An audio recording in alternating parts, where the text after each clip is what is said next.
Bonjour Tania, Bonjour Jean-Gérard, coucou. bonjour. Nous sommes en train de faire un enregistrement en vue de la rencontre des 10 ans du diplôme universitaire médecine, méditation, neurosciences, où tu as participé depuis quelques années, tu as enseigné, apporté beaucoup et voilà, je sais que tu as envie de dire bonjour à tout le monde et je suis ravi de pouvoir t'accueillir sous cette forme, même si c'est pas en présentiel. C'est un grand moment pour nous. Oui, bonjour à tout le monde qui est là. J'aurais bien aimé être avec tout le monde à cet anniversaire de 10 ans, qui est quand même une grande date. Hein. Et bon anniversaire à toi, Jean-Gérard, déjà, parce que c'est toi qui a né ce bébé, en fait, non? Alors, c'est l'anniversaire de ton DU de 10 ans, là. Ouais, je suis contente au moins pour être là avec vous dans ce dialogue maintenant qu'on va avoir Oui, ensemble. oui, oui, mais écoute, merci beaucoup de prendre de ton temps comme ça. Tu as vécu plusieurs fois l'expérience d'enseigner au Mont-Saint-Odile, dans ce lieu très particulier, sous ce format aussi assez particulier. Et je pense que ça m'intéresserait, et puis ça intéresserait tout le monde de savoir un petit peu quelle a été ton expérience de cela en particulier. Oui, j'ai été en fait, je crois, 2 fois en présentiel, qui est bien sûr beaucoup plus beau que quand on est que par Zoom, non? Après, j'étais, je crois, 3 fois par Zoom parce qu'on avait aussi la pandémie et tout ça. La première fois que j'étais là, ça fait, je crois, 5 ou 6 ans, non? Et j'étais en présentiel et j'ai vraiment adoré, premièrement, le Mont-Saint-Odile, la location qui est vraiment magique et incroyable et vraiment féerique, et on se sent comme dans une autre vie ou dans un autre univers sur cette montagne avec la vue, et Saint-Odile qui nous protège tout le temps là, avec la statue qui nous regarde et qui nous protège. C'est vraiment un lieu génial. Après, la nourriture, parce que je suis demi-française, j'adore la choucroute. Comme tu sais, je mange toujours de la choucroute quand j'arrive. C'est déjà devenu habitude, et ça me rappelle aussi beaucoup la France, une partie de moi que j'ai moins. Et ça, je crois que c'était aussi en fait, une expérience très personnelle qui a beaucoup à voir avec ma vie. C'est que je parle en fait jamais français dans mon domaine de travail. Et là, j'ai dû enseigner avec un groupe français en français. Et ça, c'était ça, c'était quelque chose que j'ai jamais fait comme ça sur des journées ou sur des heures, quoi, juste un tout petit peu. Ça a bien marché, c'était rigolo, c'était drôle, ça m'a fait du bien d'être en contact aussi avec des Français, avec, tu vois, pas que toujours anglais, allemand. Oui, Et ça, c'était déjà quelque magnifiquement chose. d'ailleurs, magnifiquement, avec beaucoup de poésie par les petites touches de mots inventés qui sont toujours savoureuses. Oui, on s'est amusé beaucoup parce que je dis des mots qui sont pas vraiment français, mais on les comprend quand même. Et Oui, comme ça, on s'amuse beaucoup et ça y a beaucoup de rire. Le format, bien sûr, il est très, très beau parce que j'adore les formats où, en fait, on a un mélange de science, un mélange de vraiment d'expérience, de silence, d'être ensemble, de partage. Et ces formats comme ça mélangés, je trouve qu'ils sont très pédagogiquement beaucoup plus valable que si on était dans une conférence où on a de matin à soir que des slides et que de la science qui passe, mais que en fait c'est ce mélange de silence, de pratique et de science qui se mélange bien sur une semaine. Et, euh, et on voit bien comme c'est un peu comme une famille qui se crée aussi par ça, non? Parce que c'est vraiment du vécu, c'est du vécu ensemble, du vécu sur une semaine. Ça, c'est très, très beau. J'aime bien des formats contemplatifs sciences comme ça, parce que c'est toujours beaucoup mieux que d'être que dans des formats classiques sciences, ou même, je trouve, que dans des formats Vipassana science, parce que ça fait ce mélange de tête, cœur, corps, oui, et oui, une c'est intégration de tout ça dans un séminaire. Normalement, c'est toujours séparé. Ou on est que dans la tête, ou on est que dans le corps. Et là, c'est toujours bien quand je trouve, on mélange, on intègre, parce que tout ça, c'est nous. et on voit bien à t'entendre tes deux pôles d'expertise, parmi d'autres aussi, hein, parce qu'il y a le domaine économique aussi, mais sur les neurosciences sociales et puis les neurosciences contemplatives. qui colle bien avec ce que tu dis et aussi ton grand domaine d'expertise. Peut-être peut-on un petit peu échanger si on prend de la hauteur de vue et qu'on regarde sur 10 ans. Dans ces deux domaines de ton expertise, qu'est-ce qu'il y a qui est vraiment sorti de marquant, alors de façon très générale peut-être dans un premier temps, parce qu'il y a beaucoup de choses, et puis de façon plus spécifique avec tous tes travaux, et ils sont vraiment très très nombreux avec les différents projets, les projets ressources, et tout ce qui est sorti comme papier dans des revues prestigieuses. Voilà, est-ce que tu veux peut-être partager un petit peu avec nous là-dessus? Ouais, en fait, je me suis dit, à 10 ans, il y avait quoi il y a 10 ans, non? C'était 2013 et sur le point de vue personnel, on commençait juste, en fait, à rentrer dans l'expérimentation pour le projet ressources. On n'avait pas encore de données du tout. En 2013, on commençait à avoir les données. Mais sur le plan plus général oui, les neurosciences ou les sciences contemplatives, comme on les appelle, il faut toujours imaginer qu'en fait, c'est que depuis 2000 qu'il y a vraiment la science peer-reviewed science. Je ne sais pas, le peer review, la science classique avec le review anonyme, le système comme ça, qui a vraiment commencé à publier sur le topo mindfulness, non, sur le topo de pleine conscience. C'est en 2000, c'est que là où ça a commencé à démarrer et après exponentially de croire comme ça. Et avant, en fait, il n'y avait pas de contemplative science vraiment. Il y avait bien sûr des sciences bouddhistes, des sciences, mais pas les neurosciences, pas les sciences dures, disons, natural science, right?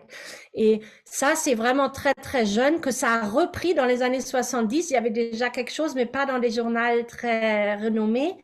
Et c'est vraiment parce qu'il y a le Dalai Lama, le Mind and Life Institute, le NIH, qu'ils ont commencé à coopérer, à remettre en fait cette recherche en marche avec des grands comme NIH en Amérique, ça a commencé beaucoup en Amérique aussi.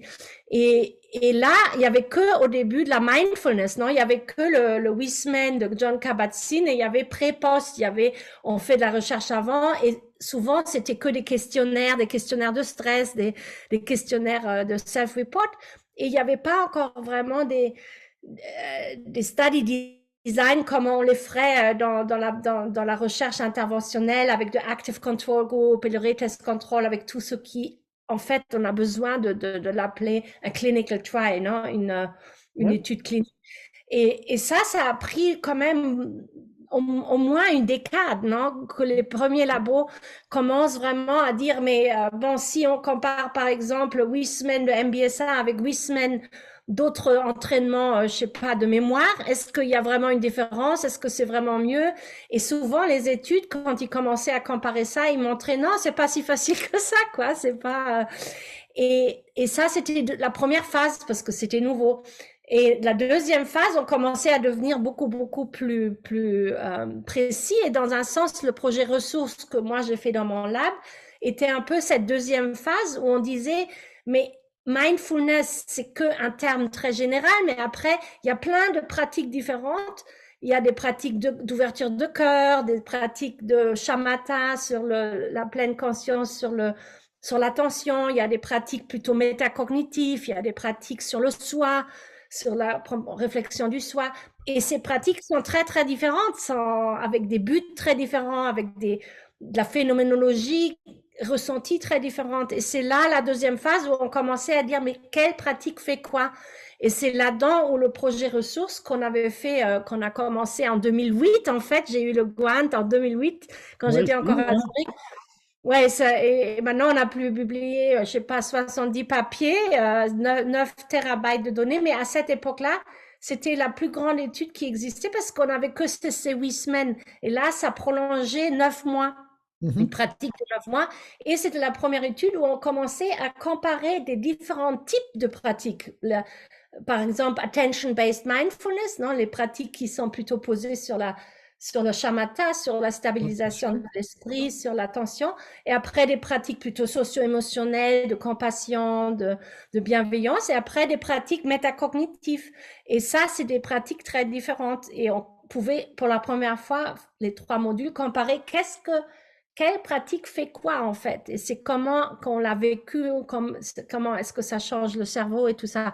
Et ça, je dirais, c'était la deuxième phase. La troisième phase était peut-être, et quelquefois elle overlap, c'est de demander les mécanismes psychologiques et neuronaux qui vont créer, par exemple, une réduction de stress ou une réduction de dépression.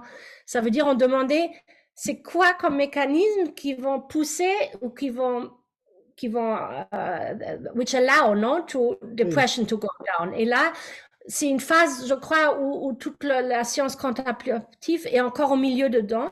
Elle est encore dans cette phase parce qu'on n'a pas encore compris beaucoup. On commence à comprendre, par exemple, les 8 semaines de mindfulness classique et, par exemple, des pratiques intersubjectives qu'on a aussi implémentées la première fois dans le projet ressources. Ça veut dire des pratiques avec un partenaire intersubjectif social sur la compassion, sur l'écoute empathique et tout ça.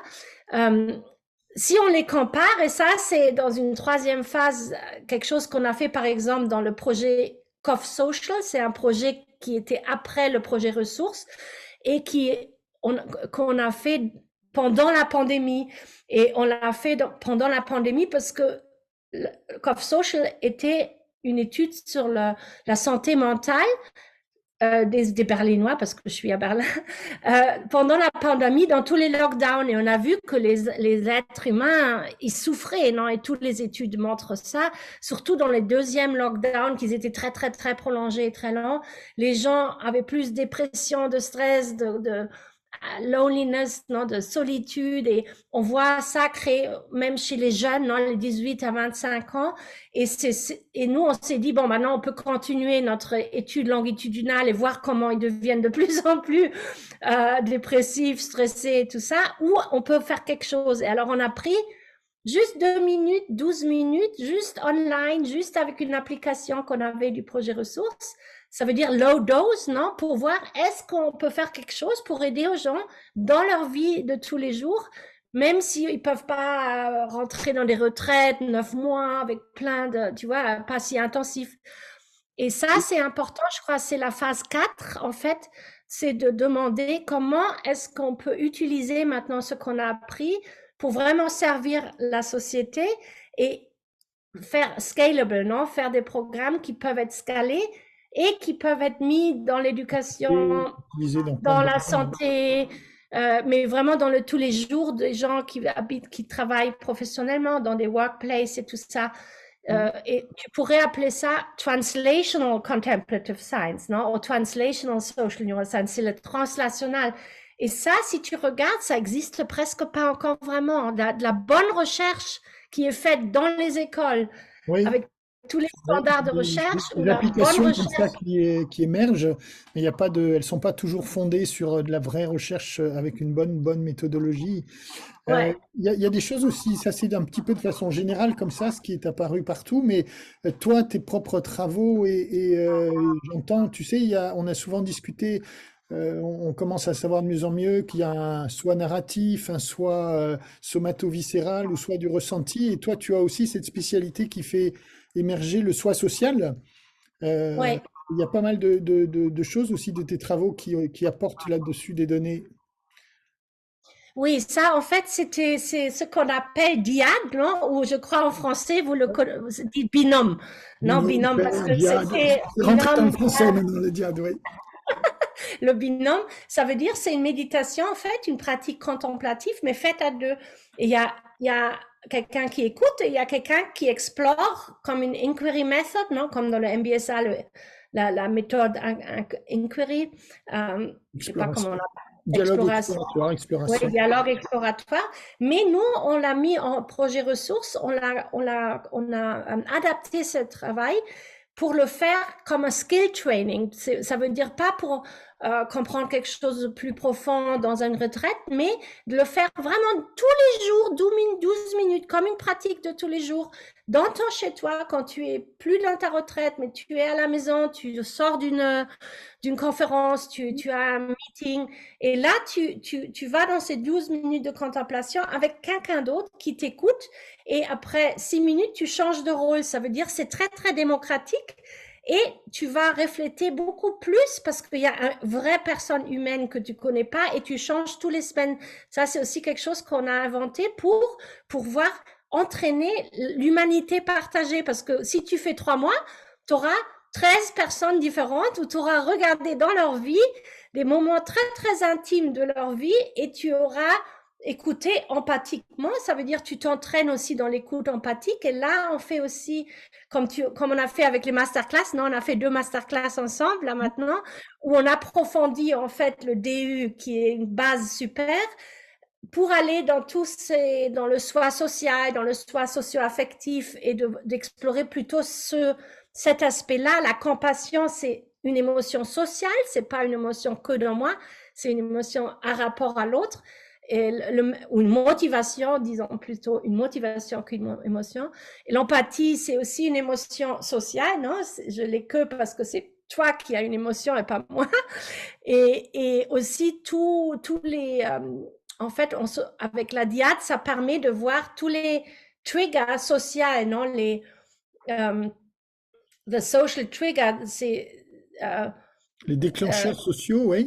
oui, les déclencheurs sociaux. Par exemple, si tu fais ça pour 8 semaines, une diade, non? Et après la masterclass, là, la masterclass qu'on vient de finir, j'ai vu que la moitié a continué 2 mois maintenant de faire des diades, autogestion, auto-organisation.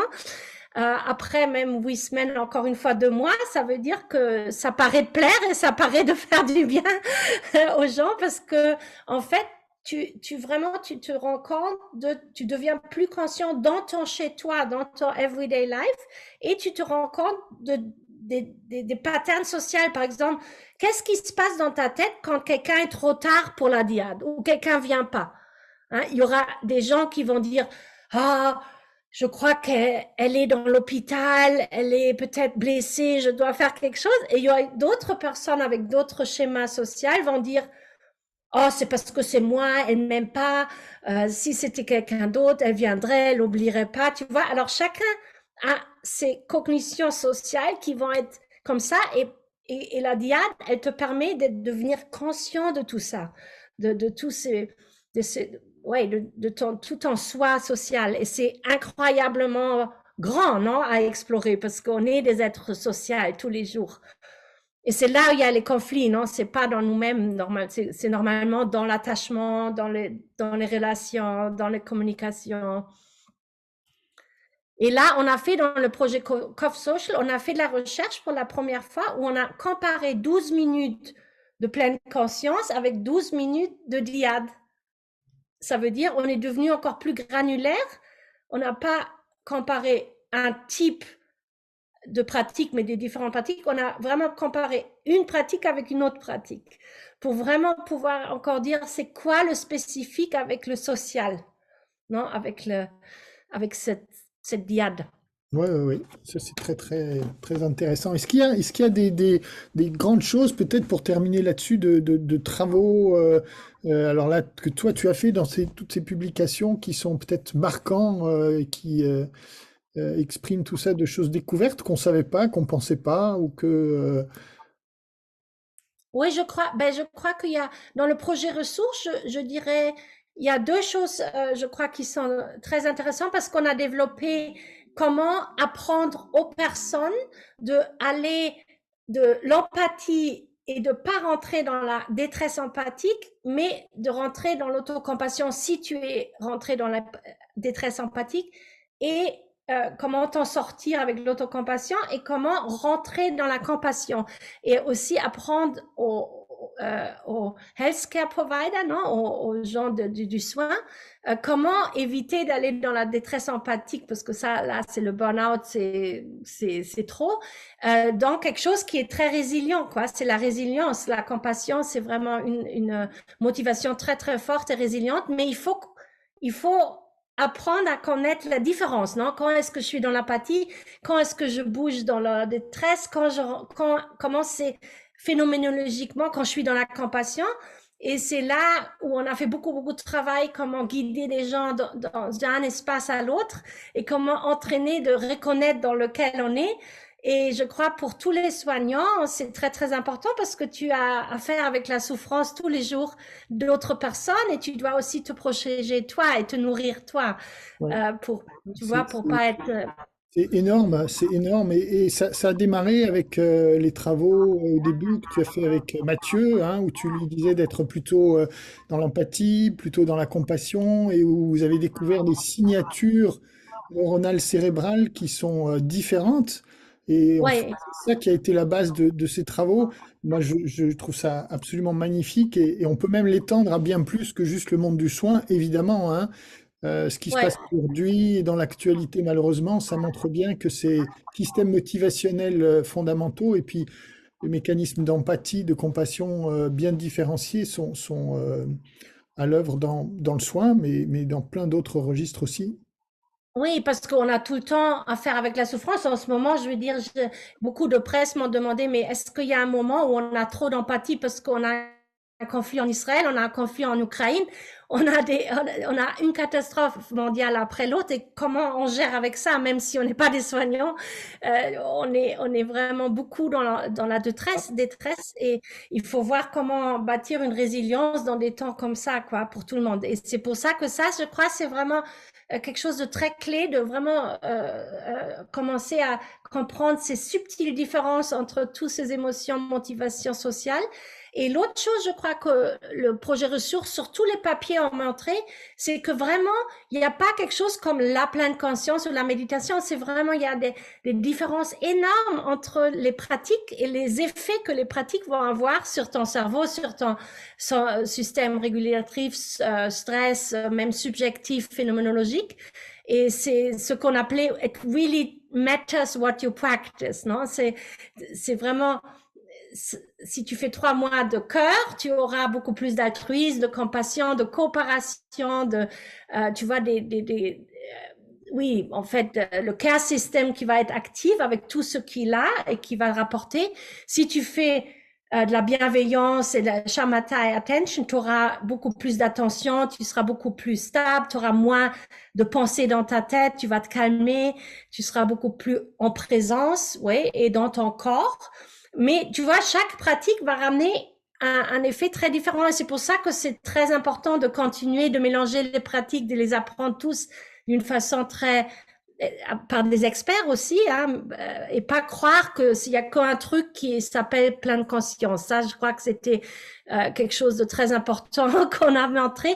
Je crois beaucoup de gens, il y a un papier où on montre qu'on peut changer la structure cérébrale, même dans des personnes 40 ans, 50 ans, 55, juste parce qu'on fait 30 minutes de méditation d'un type ou l'autre, tu vas trouver vraiment des changements structurels dans ton cerveau et ça c'est quand même énorme parce que on a toujours cru que la plasticité neuronale elle décroît avec 25 parce que on n'est plus assez, on peut plus apprendre, le cerveau vieillit, il devient pas Et plastique. Et de montrer on a même de la plasticité dans le cerveau social, ça veut dire pour des choses qu'on a toujours cru mou. Non, on croyait toujours soft skill, empathie, compassion. On peut pas mesurer où on a de l'amour, où on n'en a pas, tu vois, où on est altruiste, où on n'est pas. Mais certains qu'on pourront même dire que c'est pas de la science, c'est ça? ouais, c'est ça, c'est mou et ouais. Et l'amour, c'est pour les enfants, c'est pour le privé, mais c'est pas pour l'économie, c'est pas pour l'hôpital, c'est pas pour la médecine, c'est pas. Et là, de montrer qu'en fait, c'est des réseaux comme tous les autres réseaux dans le cerveau aussi, qui peuvent changer, qui sont durs dans un sens, hein, c'est hardwired, et que tu puisses changer aussi vite, même dans un âge où tu as dépassé l'adolescence, hein. Oui. Ça, c'est quand même assez incroyable parce que ça veut dire, ouais, tu peux le faire. Hein, chacun peut le faire et il faut juste le faire et après ça change énormément. Ça, je crois que c'était un grand truc de montrer que c'était même dans le cerveau et pas que dans le subjectif ou dans les questionnaires ou tout ça. Et ouais, on a montré plein de trucs. Après, je crois, dans le Coffre Social, le projet, je crois que la chose très importante était de montrer qu'en fait, 12 minutes sur 10 semaines, mais avec du vrai coaching, avec des professeurs et tout ça. Hein. C'est pas qu'une application download et ça va. C'est quand même un cours. Hein. C'est quand même 10 semaines de cours avec une introduction à onboarding, mais que ce format social marchait vraiment très très bien et que ça pouvait réduire le stress, mais aussi la solitude. Et la solitude est devenue quelque chose de très très grave et de très très sérieux.